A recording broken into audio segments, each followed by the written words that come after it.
Double D Podcast, living the dream. Life's a story, we're telling it all. Double D Podcast, breaking the mold. Round this table, under the lights, endless chatter into the night. Double D, we're breaking it wild. Round the table with a rock and roll child. Conversation. Good morning. Welcome to the episode 6 Double D Podcast presented by Fidus Fi. Monday, September 9th. Got a lot of good topics to cover today. So, Dustin, I'm excited. Yeah, I think we're gonna kick it off today. It's episode 6, huh, Dave? Episode 6. In a lot of ways, it feels like 2. In a lot of ways, it feels like 20. You know what I mean? But always a good time, and always got some good stuff to talk about. So, Yeah, and today, as true to our theme here, we're not going to shy away from politics. We're gonna get into what's going on in the world and talk about the debate coming up tomorrow. And we'll play a couple of videos today and chat about those. So I think let's kind of just start with the market in general on real estate.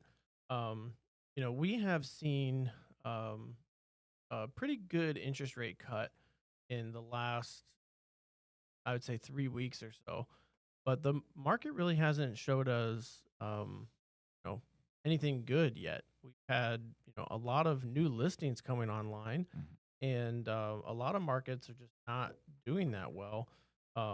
We are kind of seeing an uptick in inventory, where we've been told over and over again in the media that as soon as rates go a little bit lower, that we're going to now have better sales. They're worried if the rates go lower, the price is just going to keep rising, but that just hasn't happened yet. yeah, I think I've had this conversation with multiple people like every day for a while now that, some people think, like you said, rates go down. Now people are selling their houses, also more buyers, prices go up. But, I think it's, we knew that answer, we'd be very rich. Well, I think one thing is people think that there's all these buyers on the sidelines and just waiting for rates to be a little bit lower, and then as soon as they go back down to 4.5%, 5%, there's the price is just going to go through the roof, right? Mhm. But if you can afford a house already, that's the difference between 7%, 5%, 4%. It didn't fully make the decision for you to buy or not. Sure. You had the money available for the down payment. You could afford, the payments. It wasn't ideal, but if you wanted to buy, you bought. Sure. And if you wanted to move, you moved. You got rid of your low rate. If you needed a, growing family, you needed a bigger house. You went ahead and did those things. You might refinance now, but I think that the people don't talk about that. There's not just a huge pool of new buyers that are on the sidelines. Yeah, I think it's honestly less interest rate driven, more like price appreciation driven. Like you said, it's kind of like this house was 400, now it's 700, and then you add the interest rate to it. Now it looks like a 900 house, $1,000 house, compared to your $400,000 house with a 2.6 interest rate. Then it becomes a difficult, we'll just stay. You know what I mean? So, I think especially if you've been in one area for a long time, then you're used to house prices at a certain level, and then seeing them at double or even more, how is this not going to come back down to where it was? And then you get even more skittish about, well, if I move and go buy the house for double what my current house is, what if it drops back down 50%?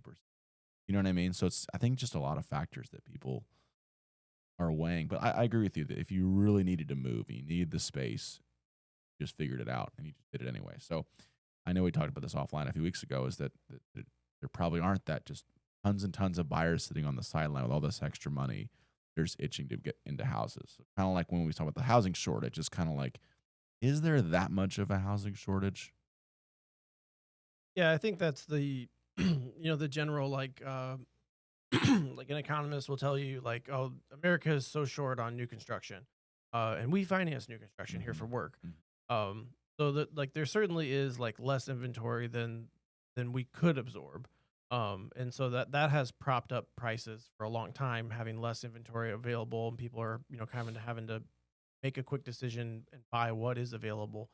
And as we have more inventory coming online now, and less buyers, uh, that are qualified to buy, even with lower rates, we're seeing, we're seeing listings increasing. We're seeing days on market increasing. And that's the opposite of what we should be seeing. So it's a really good article from Market Watch, another one from Redfin I can post in the comments. And if you're watching this on YouTube, make sure to like and subscribe and check those links out. We'll post what we see is in there as we bring up topics or as we pull up stuff on the podcast. We'll drop those in the comments or descriptions. Yeah, it's definitely not the tidal wave that we've been pitched by the media. That it's just gonna, prices are gonna go through the roof. I mean, maybe if Kamala gets her way and starts giving away down payment money to illegal aliens, then we will see some more price appreciation. Sure. But I think in general, it's kind of I think the media kind of supports the narrative that makes sense for them. Of course. Not necessarily the truth of the matter, right? So, we have $1.5 trillion of credit card debt in the United States, over $1 trillion worth of auto loans, $1 trillion worth of student loans. Like, I think affordability is just really stretched. Sure, and I feel like in an election year, there's a lot of people hesitant to do anything right now, market, and so I think that'll, one way or the other, at least one thing off the table, and we pass that, but also, everyone's been waiting for this Fed rate cut that's supposed to have happened 8 months ago, and so I feel like if we can just get one rate cut, I think people's kind of consumer confidence will at least get a lot better as well, even if it's not going to, like you said, going to have this drastic windfall, and it's not going to be we'll huge probably rate see cuts, but the beginning of them would, I think, certainly help a little bit as far as people's confidence and where things are hopefully trending. Yeah. So, like, as a licensed lender, like, I can't interest rates will do for mortgages legally, but like can say that, like, what I'm reading is that we should see another 50 basis point rate reduction from the Fed in the federal funds rate, and then that does generally trend lower for mortgage rates, but not 1-to-1. But people talk about, like, when the yield curve's inverted, it's going to be a recession, but people don't also talk about how when things are spiking in yield curves like they are right now, that's generally, like, leading indicator for a recession. So I think right now, if we don't see a rate cut, we have over $1 trillion worth of commercial mortgages that are not going to be able to be renewed, not going to refinance unless we have a little bit lower rate environment. So I don't think that the Fed's going to let banks fail and let the economy run its course. They're going to kind of manipulate things with the interest rates, keep things refinanced, kick the can a little further. Yeah, for sure. It'll be interesting to see what happens with the commercial side, though. Another thing, there's a lot of things people are waiting on shoe to drop on so many different things, and that certainly is one big shoe. Size 15 shoe. I don't know if I've ever heard the shoe to drop. I don't know if I've heard that one. I don't think I've heard that lingo before. Yeah, first time for everything. But what is the shoe doing? I don't really know. Where is it coming from? I just heard that. Where's it dropping at? Dropping from the edge. The ball drops. I know ball drops. How about the shoe? But yeah, so we have a big debate tomorrow. So I think when we run Wednesday's podcast, we'll talk about how that went, some reactions to that. We'll call up some stuff. We have two characters here in the debate. Everybody is aware of that. So we've got this cackling woman and an egomaniac. So we'll hear some really good content from both of them, I'm sure, tomorrow. Yeah, I think as usual, people get so tired of the political process, and now we're just a few out. It's kind of like, all right, let's get to the election and get it over with one way or the other. But I do feel like it'll be nice to actually have some discussion about real policies, what you see in the media, and he said, she said, and all these external things. So it'll be good to actually have some real policies.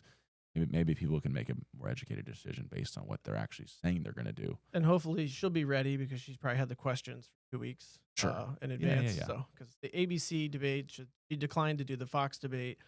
So I guess we'll see how well they both do. But I guess they finally kind of caved or agreed on the mics being muted when they're not speaking. So I guess they have one person speaking, and then they won't be able to talk over each other too loudly, but I'm sure they'll both try, right? I'm sure they'll try. Yes. That's good, though. Yeah, I'm hoping for a good, clean, informative debate. I mean, Fingers crossed. at this point, it's such a joke. I just want to see something funny. I'm sure we'll see something funny though, and we'll have a full recap on Wednesday's podcast. So. Yeah, I'm not expecting the clean debate or anything good. I want him to say something outlandish. I want her to say something, uh, as wild as well, and we'll see what happens. We'll talk about the debate a lot next week. But Or I do on want to call. Wednesday. Yes, on Wednesday this. I do want to call up a couple other articles here for us as well. Um, so we have Trump saying like who he's going to have in his cabinet, right? Mm-hmm. So we're going to have a real Secretary of Health. So today's the day. Let me pause this here. Need to jump in and play that. I thought we paid for premium. What are we getting an ad here for? And they did tell me. There you go. So over here, he's now saying that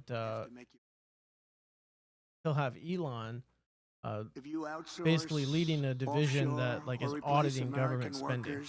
You're not eligible for any of these benefits. In fact, you will pay a very substantial tariff when a product comes in from another country that's made in another country and comes in. There'll be a big tariff on that product because we want to make our goods in America, and most of them we can. So on that topic, what Trump just said there, like he's gonna, like he did when he was president, slap big tariffs on like imports, right? So yes, that's good for making goods in the United States, but as we know, making things in the United States is so expensive. We have unions, we have a totally different cost of labor, cost of production of anything. We have a lot of environmental laws.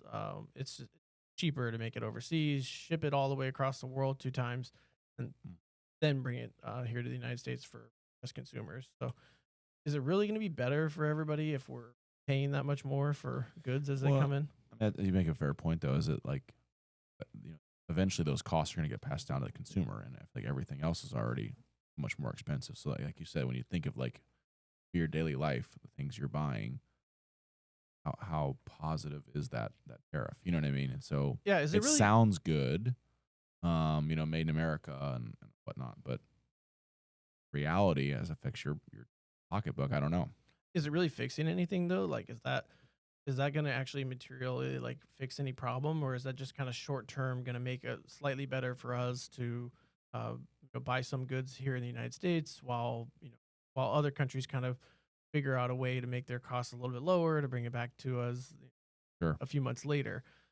I think in general you see kind of like short term policies for everybody. What can they executive order their way to making immediate impact, but not really making any like long term benefit to it. If we were saying, okay, we're going to bring more manufacturing back to the United States by being smarter about our environmental laws, there's no reason why like a dry cleaning building has to tank a retail center, or like you have like right in the middle of downtown Palm Beach, there's a little tiny dry cleaner surrounded by skyscrapers. They couldn't build on that land because of our environmental laws for cleaner there. Sure.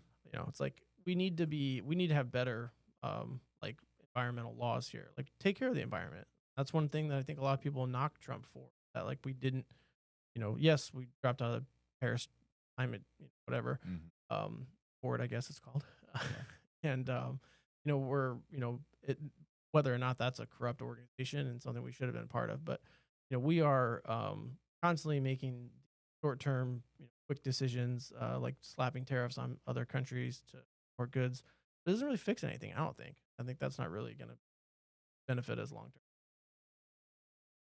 But anyway, so having Elon... My message here in America, and only in America, we are not going to be taken advantage of anymore, just as we made great inroads and progress 4 years ago. We made tremendous inroads on this subject. So, but having Elon actually audit costs and show that to the American taxpayer, that's been the whole problem, right? We are spending way too much money as a country. We have huge tax revenue. Even during the tax cuts of Trump, from corporate tax cuts, we had record tax revenue, but he still spent $1 trillion more than we brought in during his presidency. So like, I mean, as much as I want to support, you know, uh, things that I hear from him, like because I want to hear those things. I also want the government to spend less money. Yeah, I think, like you said, regardless of political party, we need to spend less money so we can print less money. Like I said, the tax revenue can be huge, but there's still a deficit. We're printing more money, causing inflation just to pay bills we don't really need to be incurring. So fiscal responsibility would certainly be nice. And I feel like every candidate, every time, is they're going to do that. Do one of these times we can get someone who really cuts back on the things that we can cut back on safely. And that I think that's the issue, though. You got so many different lobbyists that we can't cut back on this. That's what affects my business. We gotta add more money to this and cut here, and then other people are saying the opposite. So hard to agree on what to cut and what to keep and Everything. what to spend more on. Cut it all. So, yeah, cut it all and start from scratch. So we'll see. Hopefully, we get some answers regarding that on tonight's debate. Yeah, I mean, if you're bringing in $7+ trillion of tax revenue and you can't effectively run the country on that, you're mismanaging the money. Exactly. Right? I mean, our largest expense, greater than military spending, by now a large amount, is just the interest on our own debt. So obviously, if we can get those rates lower, That would that'll help our own payments. Yes. But like, I can't imagine that like we're gonna get anywhere as a country if we don't, get reasonable what we spend. Sure. So, and people talk about, oh, well, Social Security needs to be this. Well, that's not the government's money, right? That's Right. our money. We all Right. paid that money in, right? And we'd have a lot more of it if we just have a 4% return on that money. Correct. And somehow it's bankrupt. We don't have any more Social Or if we Security. could opt in or out, Yeah. not force into it. But we'll save that whole conversation Yeah. for future podcast. But But if you have it, that's not the area that you cut. Right. That's literally taxpayers' money. But you cut everything else. Like you don't need to be, we don't have to have open borders and have, Mhm. entitlement programs for everyone. People need to work. It's part of a healthy economy. It's Absolutely. part of it supports the family unit. If you're if there's no consequences to not having a family and you can just get a government check, then why would you? Exactly. Like there needs to be like just basic common sense things done in this country. Yes. So I'm sure they won't touch on any of those really important things. We're going to take a step back to take 2 steps Yeah. forward. We're going to borrow another couple. I mean, each Mhm. one of them are proposing to borrow another $4 to $5 trillion over their presidency. And that's borrowed from us, the American taxpayers. Is this the best we could do as a country? No. Got some work to do. That's for sure. So I think too, just something a little bit more lighthearted than ranting on politics is let's talk about Kamala's different ways of speaking to different groups. Okay. So if you can, here I gotta unmute. Better thank a union member for vacation time. Thank unions for paid family leave. Thank unions for your vacation time. You better thank a union. Better thank a union member for sick leave. You better thank a union member for paid leave. You better thank a union member for vacation time. Thank unions for paid family leave. Thank unions for your vacation time. All right. So what are you seeing there, Dave?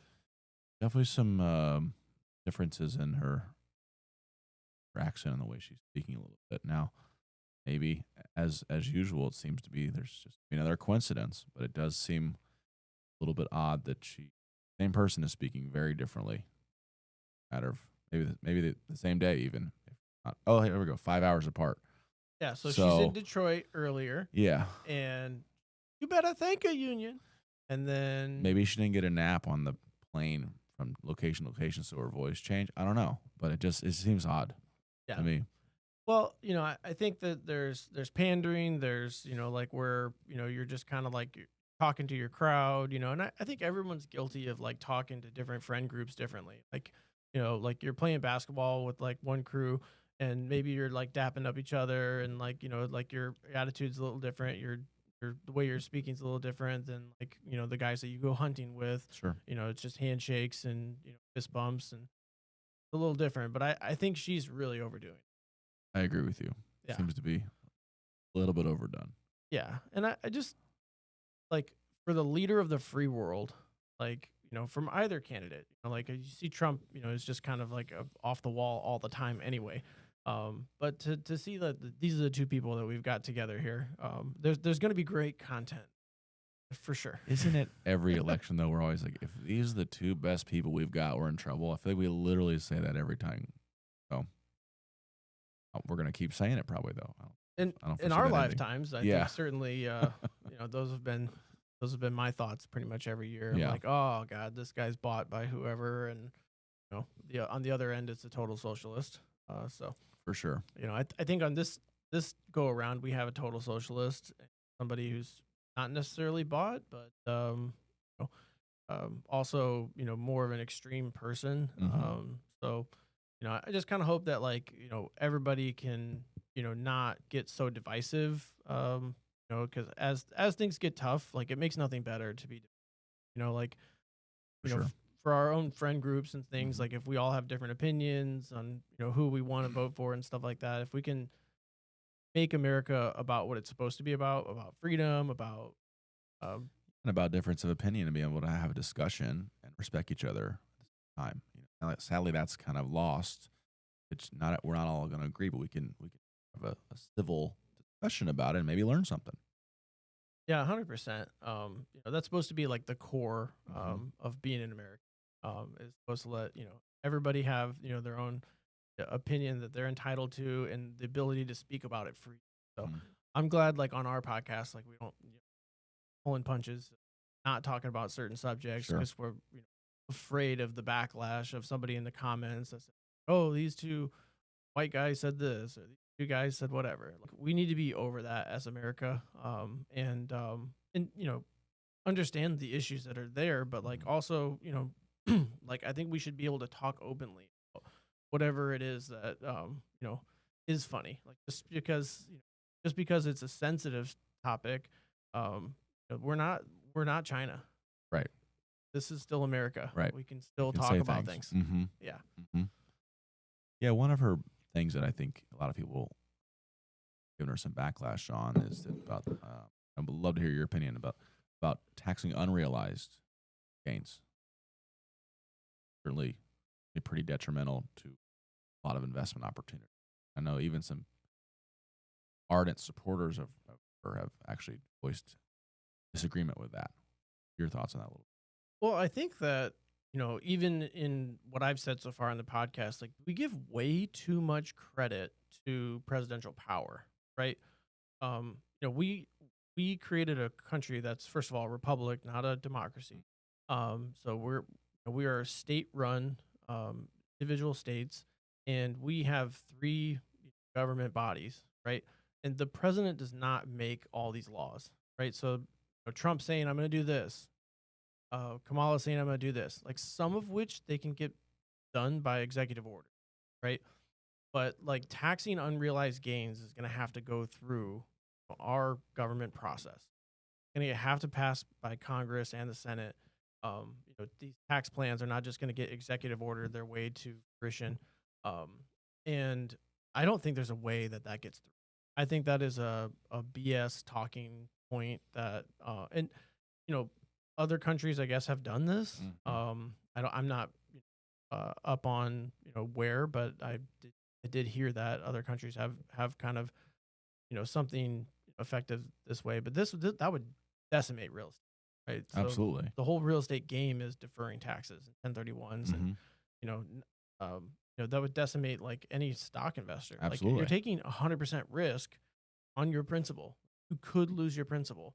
And like if you've made money in this country, because we're a capitalist country, that's where we live. If you don't like it, leave. That's the way America is run. And you've made money, and it hasn't you haven't been able to take it yet. And people want to tax that unrealized gain that you haven't sold yet. Sorry, that's just very un-American. Correct. But I don't see it getting through Congress and Senate. Like, yes, like people think that you can just tax your way to the country running itself well. But take every cent from American billionaires. You can run the government. Take everything. Don't take all their unrealized gains. Take literally 100% of U.S. billionaire net worth. How many months can you run the country for? 7. Wow. At our current spending level, if you take every penny, every United States billionaire, you can run the country for 7 months. And I don't know that because I looked it up in some article. I just did the math. Took net worth of U.S. billionaires, and U.S. government spending, and I thought, oh, it'd be a couple years. Nope, it's 7 months. Wow. If we're spending $7 to $8 trillion a year, some years 6, but anywhere between $6 to $8 trillion a year, there's just not that much net worth in taxing the billionaires. Right. So your whole plan of tax the billionaires. I'm sorry, you haven't done the math. Yeah. Like, do the math. Like, That'll it's run not- out pretty fast. Yeah. So tax the unrealized gains. Where's that going to get you? 4 more months of runway? Like, gotta cut the spending. Like the basics. 100%. Right? If you're looking at American government as like a regular household budget, you know, it's like we're making $40,000 a year, we're spending $300.